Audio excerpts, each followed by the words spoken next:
So one of the things that often comes up in self-care conversations and work with leaders that are either feeling like they're on the verge of burnout or realizing that they want to steward their energy better, especially their emotional and physical energy, is the topic of boundaries. And generally speaking, boundaries are hard for people that are over responsible, right? There's a systems theory term called overfunctioning, but generally speaking, boundaries are hard for people that feel a sense of responsibility for those around them, an over sense of responsibility. One of the reasons from my experience that boundaries can be so hard is that they, no pun intended, right? But because boundaries feel so cold, they feel so detached, and boundaries can feel anti-relationship. They can feel anti-responsible.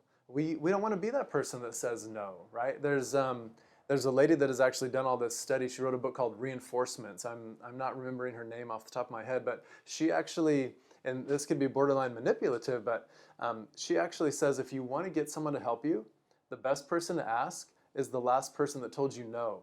And just keep asking them, because people are not inclined to tell somebody no multiple times because they don't want to be that person, right? We have this issue, this cultural stigma around being the person that says no.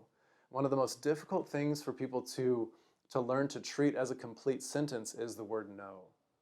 Imagine, I'm sure you can imagine or think about the last time that you had to tell somebody no. How many words did you follow that phrase with? No, because we have this thing going on, or no, because I'm already, right? Learning to treat no as a complete sentence is a powerful, powerful boundary practice.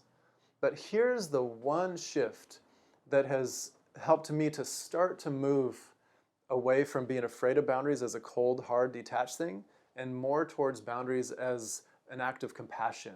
I've been toying with this idea of compassionate boundaries. Here's the thing that I've been learning about boundaries. Boundaries does not mean that you're caring for other people less, because that's often the assumption, right? When I say no, I'm actually caring for other people less. Boundaries in a compassionate way actually means that you're simply caring for yourself more. You're not doing less caring, you're doing more caring because you're beginning to include your own needs in the process, in the caring space. So would you be able to hold better boundaries if you knew that it was actually more full of care, more careful than less? And it was actually an invitation for you to own your own space in the world instead of one of my mentors, Paul Young, he once said it this way: walls divide. Boundaries are not about dividing. Walls divide, but boundaries honor. And I think that's a very, very important thing to keep in mind. While we're on the topic, here's one other way to think about it. The very fact that you have an immune system means that boundaries are important, because the reason you've been given an immune system is to create the difference, the barrier between you and not you. And your immune system is, when it functions healthily, it's only supposed to allow the things in that actually nourish and cultivate and contribute to your flourishing.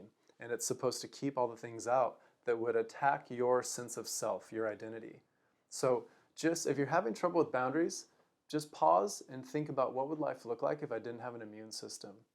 And what is my immune system trying to teach me about how I can show up in the world, not caring less, but by including myself in the caring?